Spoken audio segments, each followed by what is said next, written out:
Have you ever sat alone on a quiet morning, listening to the birds outside your window and thought, I don't miss the noise, the long phone calls, the endless small talk, the effort it takes to maintain friendships that don't quite feel the same anymore.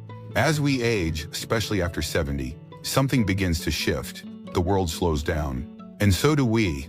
But here's what most people don't tell you. Some time, more peace, more freedom. You see, we spend our younger years chasing connections, thinking more friends means more happiness.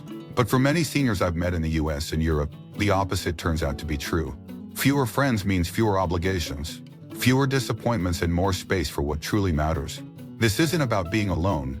It's about learning to enjoy your own company, about finding comfort in solitude, and realizing that independence, not attention, is the real source of strength. Welcome to Elderly Reflections. Today, let's explore the surprising truth, why you may be happier with fewer friends after 70. And if this topic speaks to you, don't forget to hit subscribe and turn on notifications. We release weekly videos on senior health, elderly wisdom, and the kind of life lessons only age can teach. Let's begin by asking a question that many elderly people eventually confront. What if you no longer have to prove anything to anyone? In your 40s, 50s, and even into your 60s, friendships can often feel like performances. You show up, stay relevant, participate in conversations, sometimes even when you'd rather not. There are birthdays to remember, reunions to attend, and phone calls to return.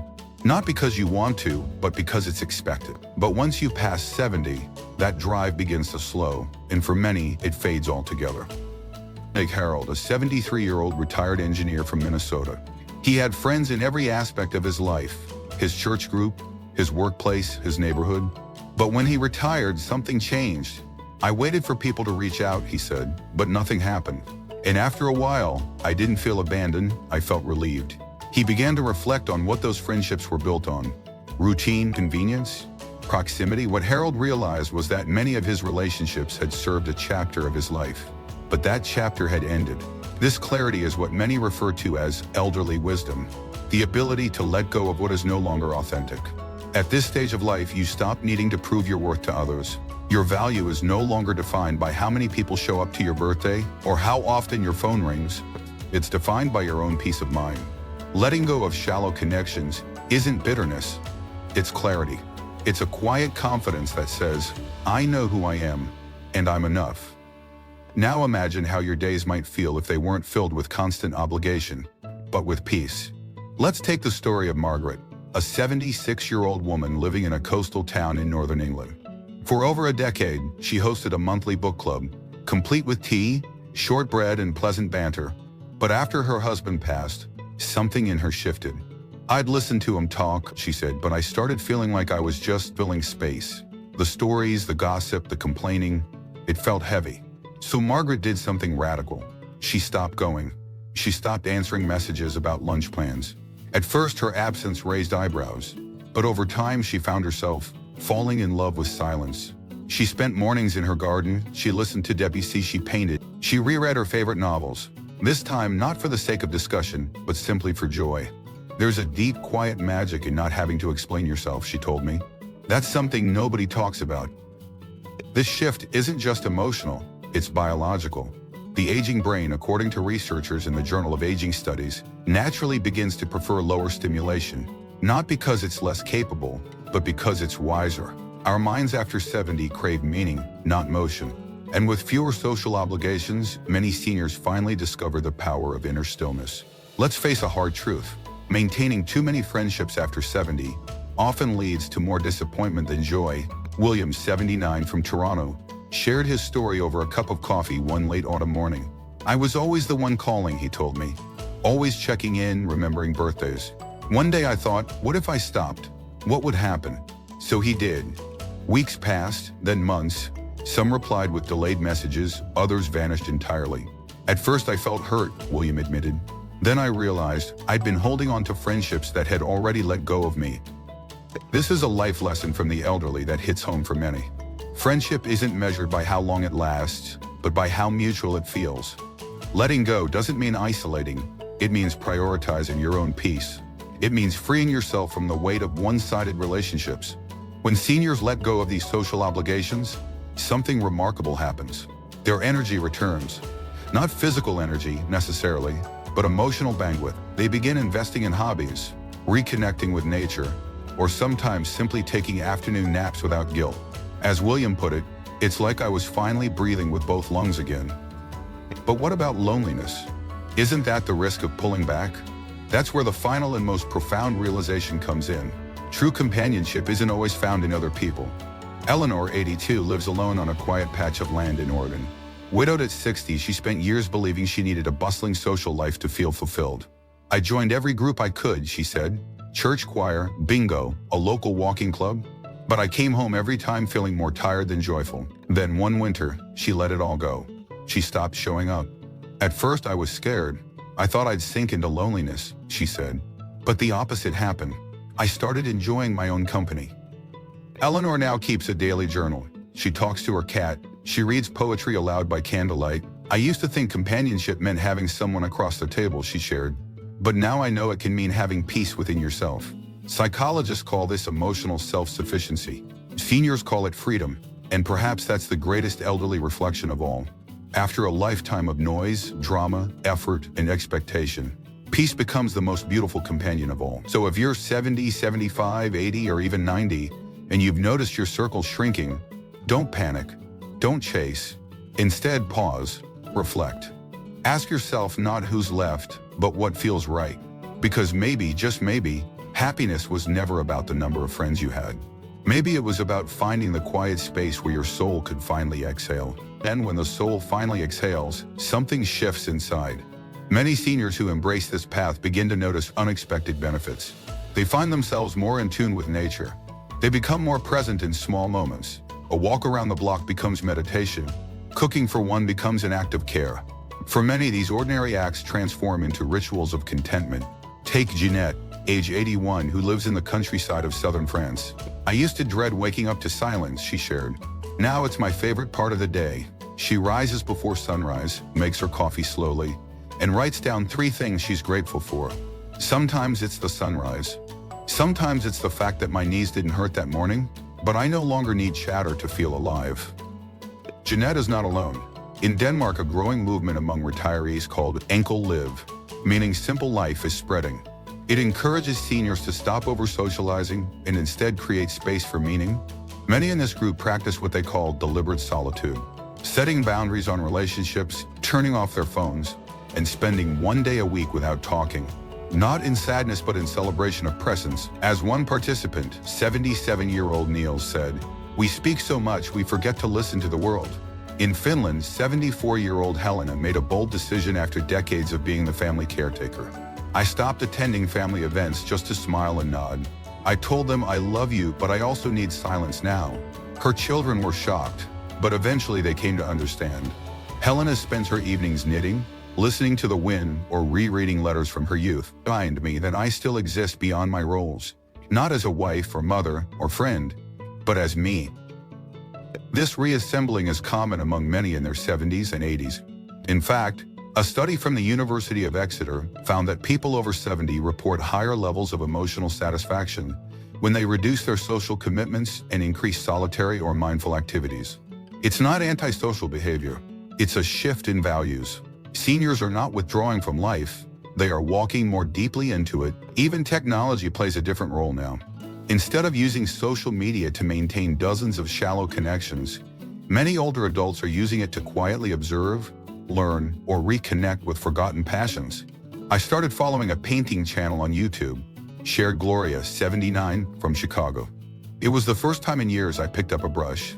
I didn't share it with anyone. I just painted for myself." That act, private, unshared, brought her more joy than a dozen birthday brunches ever had. This is the power of internal motivation. No longer driven by social norms or peer pressure, seniors begin choosing activities purely for their own joy. It's a shift from social survival to soulful living. And this shift opens the door to something precious: autonomy. There's also healing in solitude. Many elderly reflections mention that stepping away from friendships gave them space to process regret, to finally grieve not just lost loved ones, but lost versions of themselves. Robert, 84, a former professor in Canada, shared that after losing his wife, he initially filled his calendar to distract from the pain.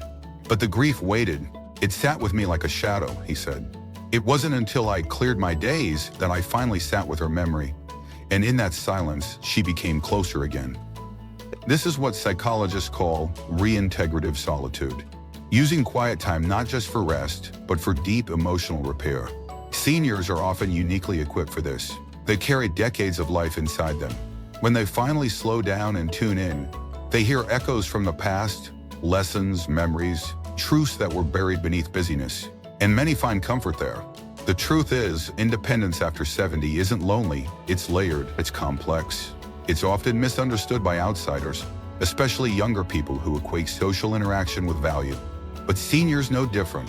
They've lived the crowded rooms, they've heard the empty laughter, and now they want something richer: sincerity, simplicity, stillness. So as the outer world grows quieter, the inner world blooms, not with noise, but with clarity. Not with parties, but with purpose. That's the surprising truth that so many in the elderly community are discovering and living. And maybe, just maybe, it's time the rest of us started listening. Consider also the economic and physical realities many seniors face. With fewer obligations, simplified routines help them conserve energy and money. Walter, 78, from Ohio, retired with modest savings. "My social life used to drain not just my energy, but my wallet," he laughed. "Lunches, gifts, trips. Once I cut that out, I had more peace and a fuller fridge." Walter now spends afternoons fixing small appliances from neighbors.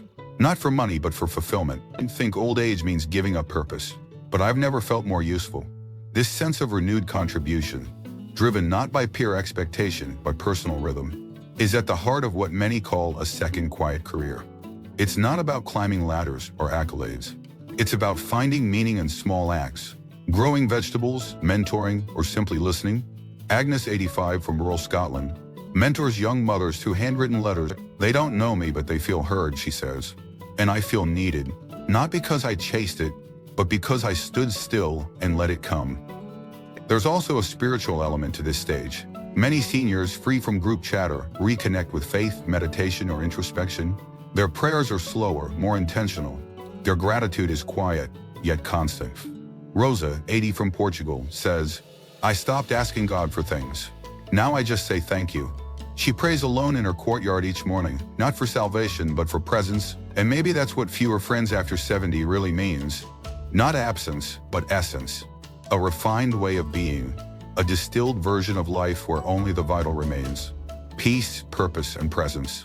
And in that stripped-down life, many find what they've been seeking all along. Not more people, but more meaning. But what if this clarity, the peace that follows a shrinking circle, could be more than just relief? What if it's the beginning of a new kind of connection? That's what many seniors around the world are discovering. The surprising rebirth of relationships that matter more. After letting go of shallow acquaintances, many older adults find themselves more open to meaningful, intentional companionships, not built on obligation, but resonance.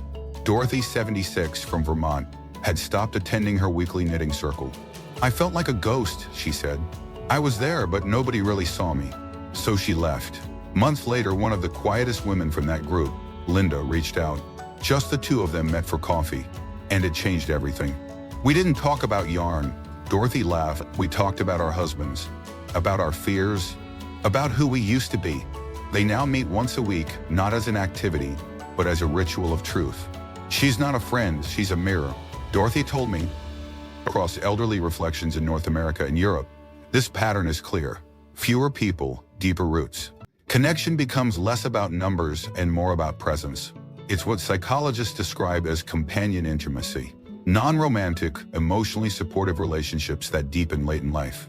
Sometimes that connection isn't with another person, but with legacy, with purpose, with the next generation. Hey, every 83 from Wales found purpose mentoring young men who had no grandfathers. He began writing letters to a local youth center, sharing stories from his life. "I don't tell them what to do," he says. "I just tell them what I've done." For many of these young people, Henry is their first encounter with senior wisdom. And for Henry, "I thought I was done giving. Turns out, I'm just giving differently." In Italy, 88-year-old Lucia tends a community herb garden. She rarely speaks to anyone while working, but neighbors come and take basil, rosemary, thyme. "I don't need to talk," she smiles. "I just grow." And this perhaps is the quiet truth of fulfillment after 70. It often looks like simplicity on the outside, but inside, there's a deep complicity. a weaving of old memory, present purpose, and spiritual grace. Many seniors also reconnect with creativity, writing, painting, singing, or building. Not for applause, but expression. Martin, 86, builds birdhouses out of discarded wood. Each one is a little home, he says.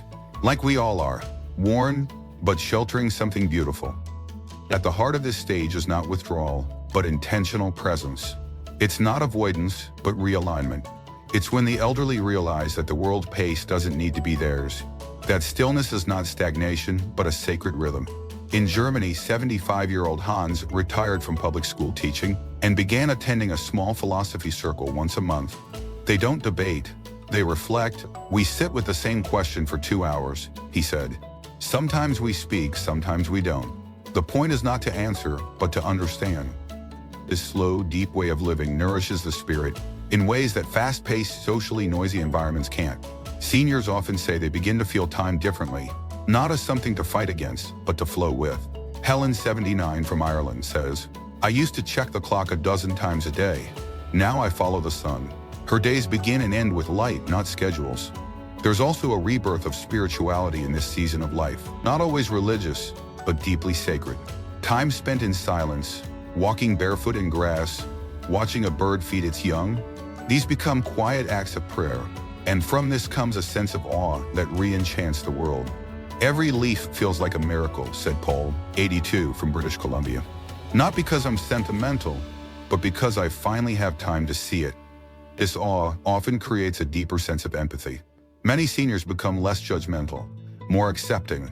They've seen loss, made mistakes, witnessed change, and with fewer social masks to wear, they become more open, not only to others, but to themselves. Sylvia, 87, from Boston, shared, "I no longer need to be right, I just need to be real."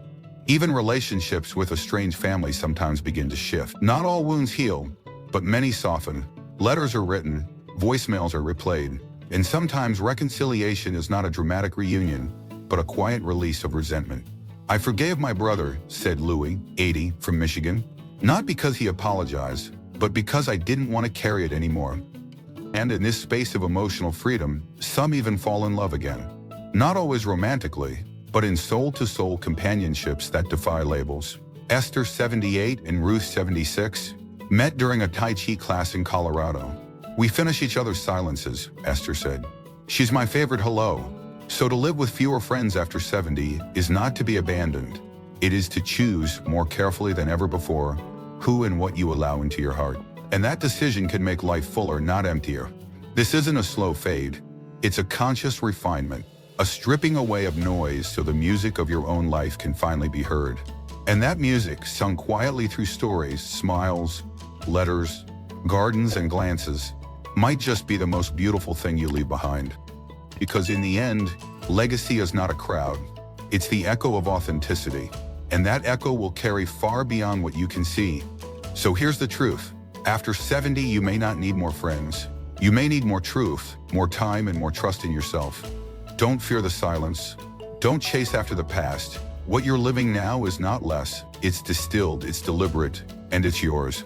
If this video touched something inside you, consider liking it. It helps others like you find this message. Subscribe to our channel, Elderly Reflections, for more stories filled with senior health advice, elderly wisdom, and the kind of inspiration only lived experience can teach. And tell us in the comments, where are you watching from today?